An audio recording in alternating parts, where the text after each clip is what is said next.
qualquer dia eu vou denunciar o Stucker aqui, porque eu estou brigando já há alguns dias.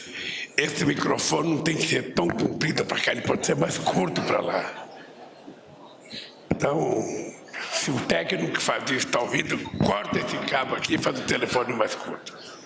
Olha, eu na verdade é o seguinte, eu estou com um problema, que é o seguinte, se os companheiros que produzem o meu discurso não conversam com o ministro que vai anunciar a obra, nós vamos ter o mesmo discurso duas vezes, porque todos os números que eu vou citar estão no discurso do Jader. Ontem eu já descobri isso no outro discurso aqui.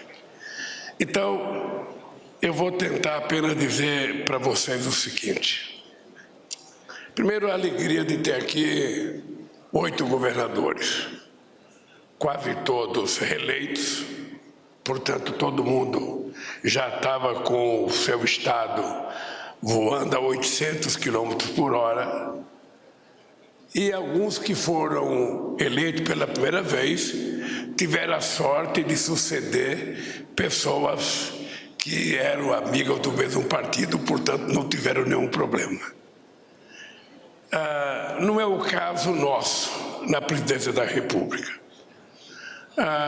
No Brasil, seria tudo mais fácil se você assumisse o governo e você desse andamento em todas as coisas que tivessem, sido contratada, que tivesse andando, que tivesse importância para a sociedade, sem se importar que cada governante tem que deixar a sua marca.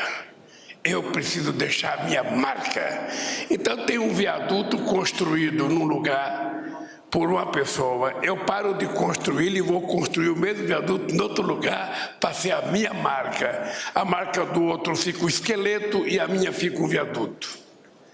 Nós precisamos acabar com isso no Brasil.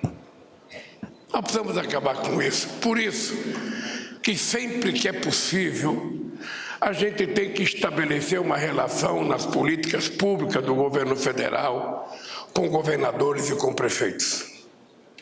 Não é possível a gente achar que a gente pode construir os nossos programas sem envolver os governadores, sem envolver o prefeito, para que a obra seja uma obra de interesse de todos e que todos tenham prioridade por aquela obra. A mesma coisa vale para os deputados e senadores. Habitualmente, eu ouço dizer assim, o presidente Lula conversou com o Centrão. O Centrão exigiu do presidente Lula tal coisa. O presidente Lula fez não sei das quantas. Uma coisa tão atrasada, porque não existe possibilidade de você exercer uma governança democrática se você não conversar com as pessoas.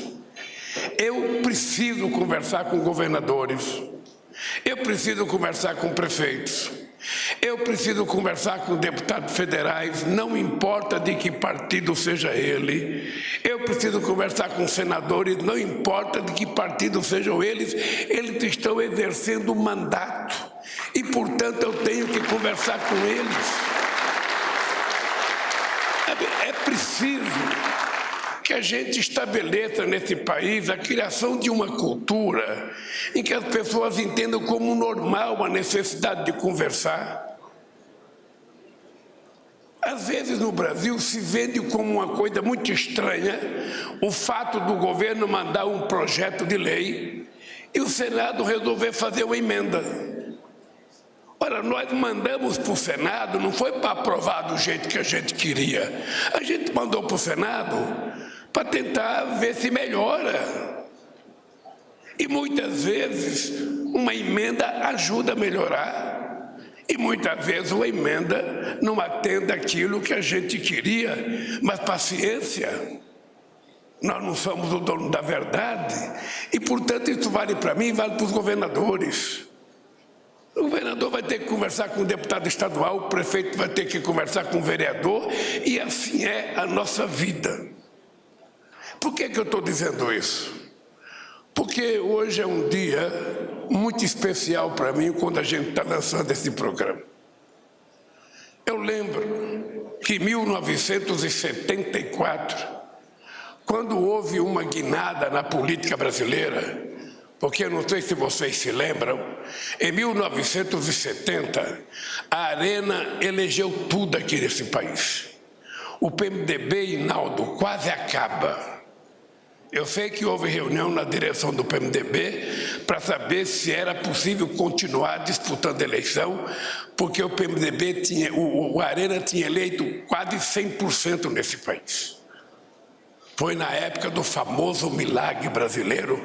Quem não lembra quando a economia brasileira crescia 14% ao ano? E isso, eu lembro do PMDB fazendo uma campanha que dizia: o sol nasceu para todos, mas também nasceu para mim. Foi a primeira vez que o Quércia, um recém-prefeito de uma cidade pequena, ele nasceu em Pedregulho, foi prefeito em Campinas, foi candidato ao senador. Foi a primeira vez que o sindicato de São Bernardo assumiu uma postura política de defesa do Quércia, porque o adversário era nada mais, nada menos que o Carvalho Pinto. E a gente queria efetivamente eleger o Quércia. Bem, o que aconteceu de fato é que o PMDB fazia uma campanha que tinha um déficit habitacional de 7 milhões de casas nesse país. Eu estou dizendo em 1974, há 50 anos atrás, Caiado, o déficit habitacional era de 7 milhões de casas. Passado todos esses anos, acho que o presidente da Caixa sabe, acho que o ministro da Cidade sabe, o déficit continua sendo de quase 7 milhões de casas. Então eu fico me perguntando quantas casas nós precisamos fazer para a gente acabar com esse déficit. Eu pensei que com Minha Casa Minha Vida a gente iria acabar, mas não. Acontece que tem mais gente precisando de casa e a gente está governando e fazendo casa num ritmo, por mais rápido que seja, aquém das necessidades do povo. Quando eu pensei em Minha Casa Minha Vida, a primeira instituição que eu chamei foi um grupo de sindicato de empresários da construção civil, para eles me dizerem quantas casas seria possível a indústria da construção civil construir se a gente anunciasse um grande programa. Pasmem, a indústria me repetiu, 200 mil casas. Eu falei, mas eu estou querendo fazer um grande programa habitacional e você vem me dizer 200 mil casas? Isso não é um grande programa, isso é um programa pequeno. O Guido Mantega era meu ministro da Fazenda. Chamei o Guido Mantega, o Rui Costa, falei, Rui, Guido, eu quero que você me diga quantas casas a gente pode financiar num grande programa. 500 mil casas. Falei, Guido, 500 mil casas não é um grande programa. Não é um grande programa. Aí chamei a Dilma Rousseff, que era ministra-chefe da Casa Civil, junto com a turma dela, a Miri e tantas outras companheiras, e eu falei, eu quero um programa grande, quero um programa com mais de 1 milhão de casas. E nós vamos ter que estruturar para fazer um grande programa. Eu anunciei isso em março de 2009, e nós só vamos concluir a contratação do primeiro 1 milhão de casas em dezembro de 2010. Portanto, durante aqueles 2 anos, a gente não construiu nenhuma casa. Mas de lá para cá, esse programa já construiu, como disse o Jader, 6 milhões de casas. Ou seja, nós ainda não pagamos o déficit de 7 milhões de casas. Possivelmente, se a gente trabalhasse sempre em conjunto, governo estadual, governo municipal, governo federal, a gente pudesse pactuar a construção desse déficit e zerar. Mas a gente não quer zerar o déficit habitacional. Pode ter alguns milhares que não tem aqui viva do aluguel, porque tem gente que tem casa para alugar e vive do aluguel também. Mas o dado concreto é que esse programa provou que quando a gente quer, as coisas acontecem. Você tem gente que quer casa, você tem possibilidade de ter dinheiro, você tem empresário que sabe fazer. Então o que falta se não fizermos? Então eu quero sinceramente dizer para vocês que eu que já morei numa casa pequena, eu já morei, meu caro Boulos, meu caro Baleia, eu em 1976, a primeira casa que eu comprei para mim, para minha mulher, para 3 filhos e 2 cachorros, era uma casa de 35 metros quadrados. 35 metros quadrados. Eu não esqueço nunca que eu recebi lá em casa o então deputado progressista do PMDB, Jabas Vasconcelos, que foi a primeira autoridade a frequentar a minha casa. A segunda foi o Antônio Vilela, na época da anistia. E eu fico imaginando a alegria que eu tive com a minha mulher, porque ter uma casa é você ter um ninho seu. É você saber que você não tem que procurar um galho a cada primavera. É que você não tem que correr a cada chuva. É que você tem um lugarzinho que é seu. Ali você vai criar o seu vasinho de flores, ali você vai colocar o seu quadro na parede, porque se você alugar a casa hoje, muitas vezes nenhum prego você pode colocar na parede. Não pode furar a parede. E se a casa for sua, você faz as coisas. E aí eu fico imaginando a alegria dessa companheira que falou da casinha dela. O sonho, que é o sonho maior de cada chefe de família nesse país, do povo pobre. O cara que é rico, que pode pagar aluguel e mudar ou morar em hotel, tudo bem. Mas o maior sonho do povo pobre desse país é ter uma casa própria.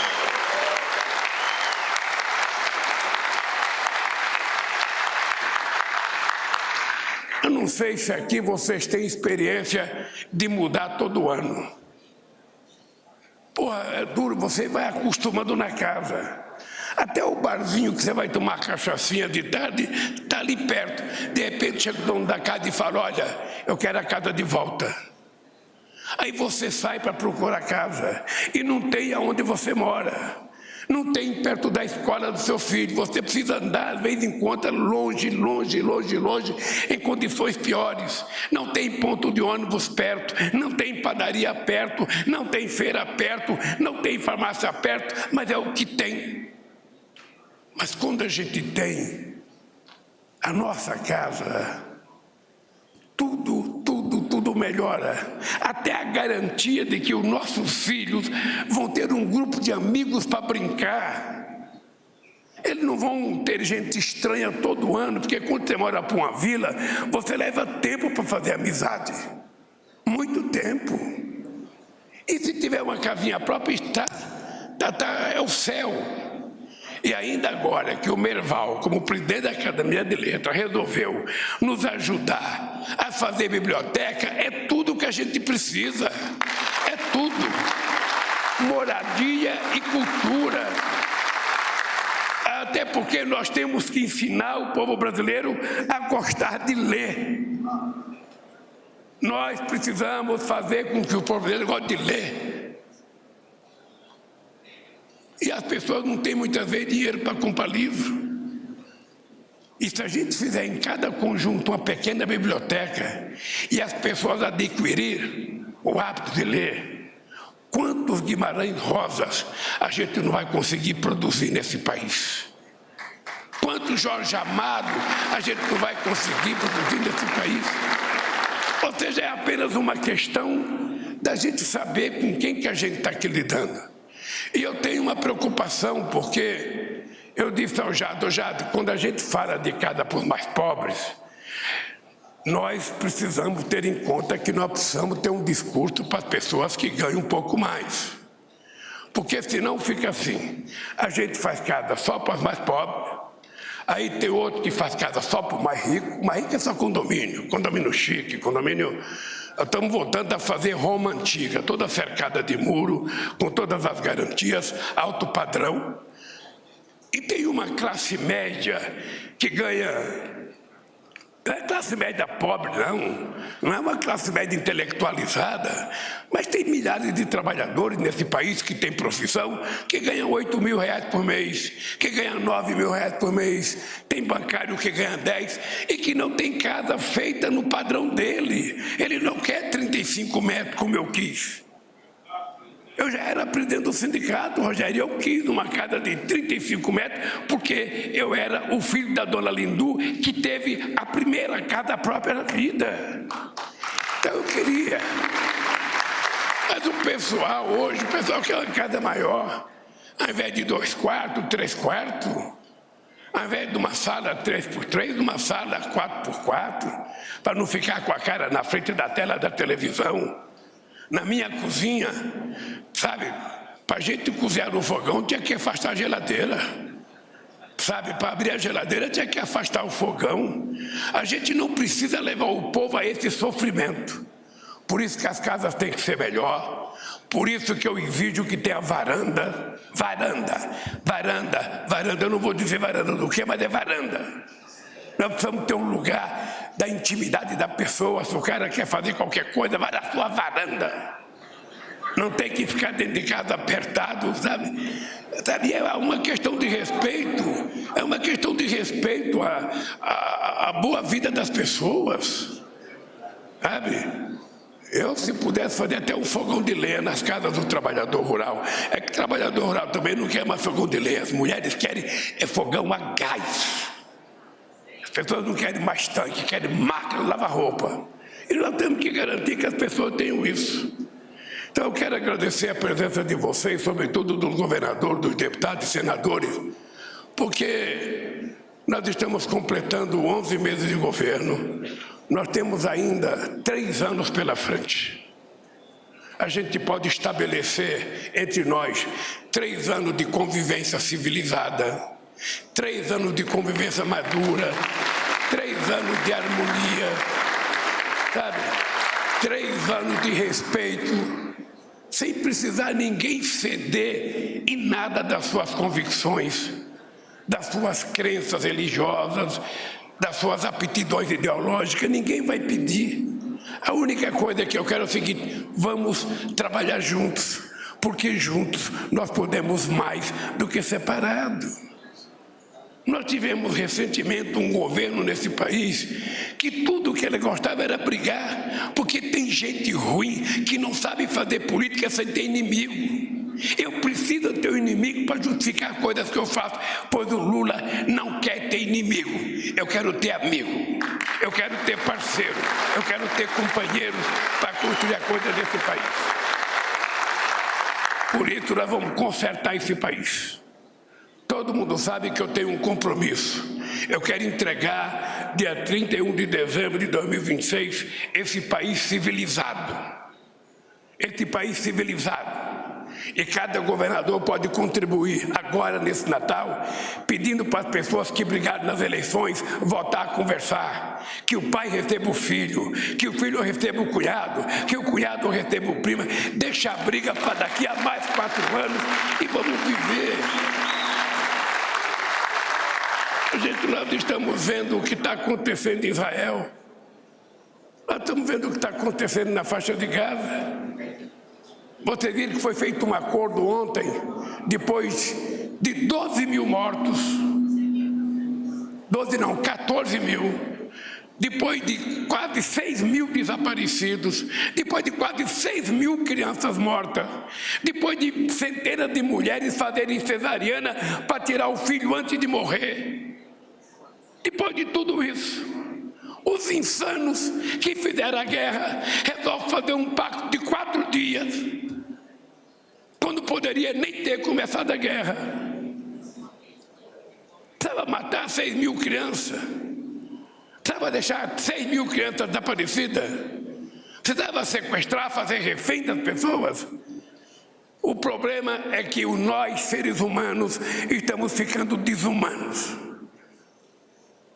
A gente não está mais com nenhuma dosagem de humanismo dentro de nós, de sentimento, de fraternidade, de solidariedade. O ser humano nasceu para viver em comunidade. Mas na era que nós estamos vivendo, nós temos que viver sozinhos. Nós e o nosso celular. Nós e de quem a gente gosta. E a gente não nasce para fazer política para a gente gosta. A gente nasce para fazer política para o povo brasileiro. E é isso que nós vamos fazer. E é isso que minha casa, minha vida significa. Por isso, a presença de vocês, governadores, prefeitos, deputados e senadores, é muito importante. E parabéns, Jader. Parabéns. Porque houve gente que dizia para mim, porra, Lula, até vai pegar o cara, só porque o cara é irmão do Éder, porra. Você vai pegar o cara, só porque o cara é o filho do Jader Barbalho.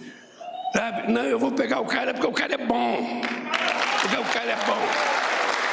Sabe? Então, parabéns pelo trabalho Minha Casa Minha Vida. E parabéns, presidente da Caixa, pelo trabalho. Tem muito trabalho pela frente. Muito trabalho.